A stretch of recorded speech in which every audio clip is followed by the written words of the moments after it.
시청자 여러분 안녕하십니까? VOA 모닝뉴스 시작합니다. 국제해사기구 IMO가 북한이 미사일 발사 전 사전 통보 의무를 이행하지 않고 있는 데 대한 감사를 진행할 예정이라고 밝혔습니다. 국제해사기구는 그동안 북한의 미사일 발사를 강력히 규탄하고 심각한 우려를 표명해왔다는 점도 강조했습니다. 첫 소식 조상진 기자가 보도합니다. 영국 런던에 본부를 두고 있는 유엔 산하 국제해사기구 IMO의 나타샤 브라운 언론정보 서비스 담당관은 미사일 발사 전 사전 통보 의무를 이행하지 않는 북한이 최근 해사 업무 선진화와 해상사고 예방조치 강화를 강조한 데 대한 입장과 대응 여부를 묻는 VOA의 질문에 북한은 국제해사기구의 회원국이며 여러 IMO 조약의 당사국이라고 지적했습니다. 그러면서 북한은 올해 말쯤 국제해사기구 회원국 감사체계에 따라 IMO의 감사를 받을 예정이라고 밝혔습니다. 브라운 담당관은 IMO의 중요한 역할은 해운 산업을 위해 공정하고 효과적이며 보편적으로 이행되고 안전하고 환경적으로 건전하며 효율적이고 지속 가능한 수송을 촉진하는 규제 프레임워크를 만드는 것이라고 강조했습니다. 그러면서 그런 규제 프레임워크의 혜택은 모든 회원국이 요구되는 의무를 완전히 이행할 때만 달성될 수 있다며 북한의 의무 이행의 필요성을 지적했습니다. 또 회원국은 해당 국제법에서 비롯된 국기, 항구 또는 연안국으로서의 의무를 이행하기 위한 적절하고 효과적인 시스템을 구축하고 유지하는 1차적인 책임이 있다고 강조했습니다. 그러면서 국제해사기구는 회원국들이 관련 조약을 완전히 준수할 수 있도록 능력과 전반적 성과 개선을 도울 것이라고 덧붙였습니다. 브라운 담당관은 이어 그동안 국제해사기구 이사회가 북한의 미사일 발사 통보 미이행과 관련해 북한의 미사일 발사를 강력히 규탄해왔다고 강조했습니다. 지난 2017년 당시 이사회가 북한이 국제해상항로 위로 불법적인 탄도미사일을 발사하는 것을 중단하기 위한 행동을 취해야 할 필요성을 거듭 강조했다는 것입니다. 또 해사안전위원회는 지난 2016년 11월 제97차 회의에서 채택한 결정 회람문을 통해 북한이 통보 없이 미사일을 발사했다는 보도에 대해 심각한 우려를 표명했었다고 설명했습니다. 그러면서 당시 결정 회람문은 모든 회원국들에게 해상에서의 인명 안전을 위한 협약과 전 세계 항행 경보 서비스에 명시된 대로 항행 경보를 발령해야 할 의무를 준수할 것을 촉구했다고 강조했습니다. 북한 국가해사감독국은 지난 2일 홈페이지를 통해 세계적인 추세에 발맞추고 업무 처리 시간 단축 등을 위해 해사 업무의 디지털화를 추진한다고 밝혔습니다. 그러면서 해상사고 방지를 위해 해상위기관리 지휘체계를 구축하고 안전수역 선정과 선원들의 교육 사업을 비롯한 다양한 안전대책 마련을 강구하고 있다고 강조했습니다. 북한은 지난 3월에 정찰위성 개발을 위한 시험이라고 주장한 2차례 탄도미사일 발사를 비롯해 올해 1월 미사일 발사 등 지난 2019년부터 최근 3년 동안 국제해사기구의 사전 통보 의무를 지키지 않고 있습니다. VOA 뉴스 조상진입니다. 미국 정부가 북한 해킹 조직 라자루스가 탈취한 가상화폐를 돈 세탁하는 데 도운 믹서업체를 제재 대상에 올렸습니다. 북한 관련 믹서업체를 제재한 것은 이번이 두 번째인데 미국은 이런 악의적 사이버 활동을 국가 안보에 대한 위협으로 규정하고 적극 대응한다는 원칙을 강조했습니다. 박형주 기자가 보도합니다. 미국 재무부 해외자산통제실이 8일 가상화폐 돈 세탁에 활용되는 믹서업체 토네이도 캐시를 제재 대상에 올렸습니다. 이 업체가 2019년 설립 이래 70억 달러가 넘는 가상화폐 돈 세탁에 관여한 데 따른 조치입니다. 특히 북한 정찰총국 산하 해킹 조직 라자루스가 탈취한 4억 5,500만 달러 상당의 가상화폐를 비롯해 지난 6월 블록체인 플랫폼인 하모니 브릿지 해킹 사건으로 탈취된 가상화폐 중 9,600만 달러, 지난 2일 가상화폐 관련 기업인 노마드가 탈취당한 가상화폐 중 최소 780만 달러의 세탁에도 이 믹서 서비스가 사용됐다고 재무부는 지적했습니다. 이번 조치에 따라 토네이도 캐시의 미국 내 자산은 모두 동결되며 토네이도 캐시 측과 관련된 모든 거래도 해외 자산통제국의 별도 승인이 없는 한 금지됩니다. 믹서란 가상화폐를 쪼개 누가 전송했는지 알 수 없도록 만드는 기술인데 이 과정을 반복하면 자금 추적과 사용처, 현금화 여부 등 가상화폐 거래 추적이 어려워집니다. 브라이언 넬슨 재무부 테러 금융정보 담당 차관은 믹서업체 토네이도 캐시가 악의적인 사이버 행위자들의 자금 세탁을 막기 위한 효과적인 통제를 반복적으로 이행하지 않았다고 지적했습니다. 토니 블링컨 국무장관도 이날 별도의 성명에서 이번 조치는 북한 해커들을 도운 데 따른 것이란 점을 강조했습니다. 토네이도 캐시는 역대 최대 규모의 가상화폐 탈취 사건 중 하나로 북한 해커들이 탈취한 6억 달러 이상의 가상화폐 가운데 일부를 세탁하는 데 관여했고, 북한 해커들은 2019년 이미 제재 대상에 오른 나자루스 그룹을 비롯해 APT38과 연계됐다고 지적했습니다. 북한 관련 믹서 업체를 겨냥한 조치는 지난 5월 블렌더 제재 이후 두 번째인데, 바이든 정부는 핵 미사일 개발 자금원으로 북한의 이런 악의적 사이버 활동에 주목하고 있습니다. They use cyber to gain, we estimate, up to a third of their funds to fund their missile program. That's a major issue, whether it's attacks against cryptocurrency exchanges or use of information technology workers in various countries. 블링컨 장관은 미국 정부는 범죄자와 그들의 조력자들을 위해 가상화폐를 돈 세탁하는 믹서에 대해 계속 조치를 취할 것이라고 밝혔습니다. 미국 정부는 범죄자들을 돕는 악의적인 활동은 미국 국가 안보의 위협이라며 이들의 행동을 차단하고 책임을 물리는데 관련 권한을 적극 활용할 것이라고 경고했습니다. VOA 뉴스 박형주입니다.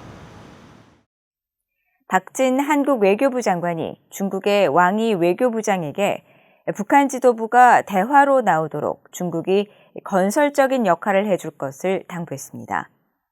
박 장관은 9일 중국 칭다오에서 열린 한중 외교장관 회담 모두 발언을 통해 한반도의 평화와 안정이 전례 없이 위협받고 있다고 지적하고, 한국 정부는 도발에는 단호히 대응하면서도 대화의 문은 열어둘 것이며, 북한이 도발 대신 대화를 선택하도록 중국이 건설적인 역할을 해줄 것을 당부한다고 말했습니다.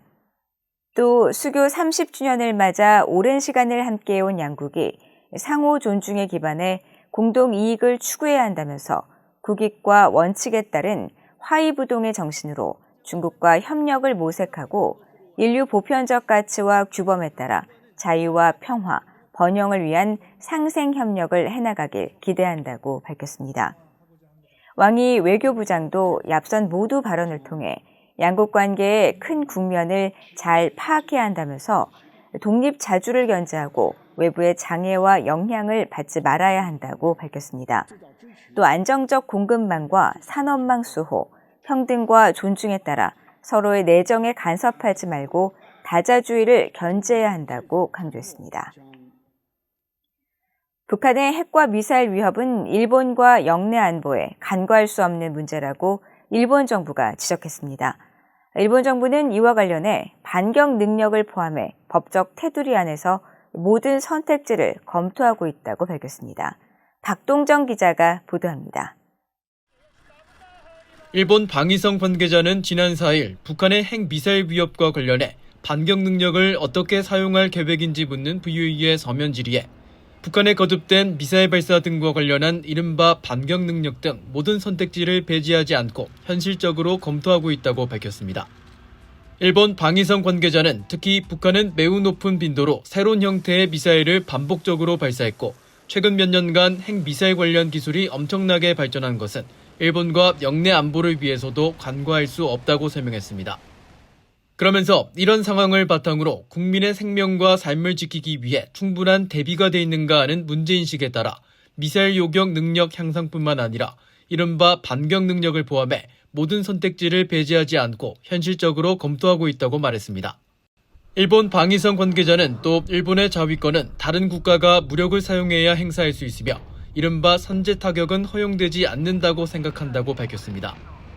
그러면서 그런 차원에서 새 안보 전략을 수립하면서 헌법과 국제법 내에서 반격 능력을 포함한 모든 선택지를 철저히 논의했으면 한다고 거듭 강조했습니다.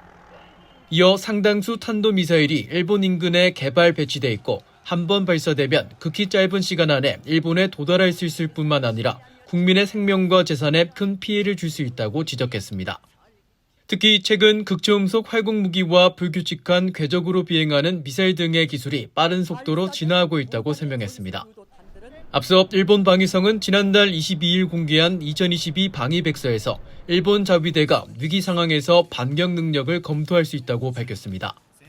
헌법상 전쟁을 할 수 없는 일본이 방위백서에 반격 가능성을 언급한 것은 처음으로 알려졌습니다. 방위백서는 일본의 방위 정책을 다룬 장에서 급속히 변화하는 미사일 기술에 대한 대응이란 항목 아래 일본 주변에 극초음속 활공 무기와 변칙궤도 미사일을 거론하며 최근 기시다 우미오 일본 총리가 이른바 반격 능력을 포함한 선택지를 배제하지 않는다고 말한 것을 소개했습니다.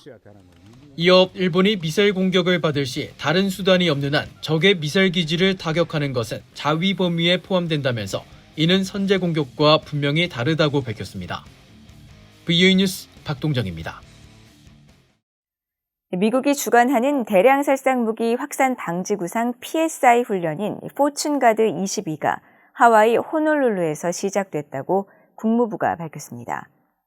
포춘가드는 WMD 대량 살상 무기 확산 방지 구상에 따른 아시아 태평양 지역 연례 훈련의 일환으로 국무부는 8일부터 12일까지 열릴 이번 훈련에 한국과 일본, 호주, 또 뉴질랜드 등 21개 나라가 참가했다고 밝혔습니다. 국무부는 또 이번 훈련은 범정부 차원의 신속한 의사결정에서부터 저지, 작전 압류 처분 등 대량 살상 무기 WMD 확산 방지와 관련된 차단 조치의 모든 범위에 대해 다룰 것이라고 설명했습니다. 지난 2014년부터 이어진 PSI 아시아 태평양 지역 연례 훈련은 미국을 비롯해 호주와 일본, 뉴질랜드, 싱가포르, 한국 등 6개국이 순차적으로 훈련을 주관하고 있습니다. 최근 업무를 시작한 엘리자베스 살몬 유엔 북한인권 특별보고관과 한국의 이신화 북한인권국제협력대사는 북한의 심각한 여성인권 문제를 성평등보다 더 광범위한 차원에서 접근해야 한다고 미국과 영국의 여성 인권 전문가들이 권고했습니다.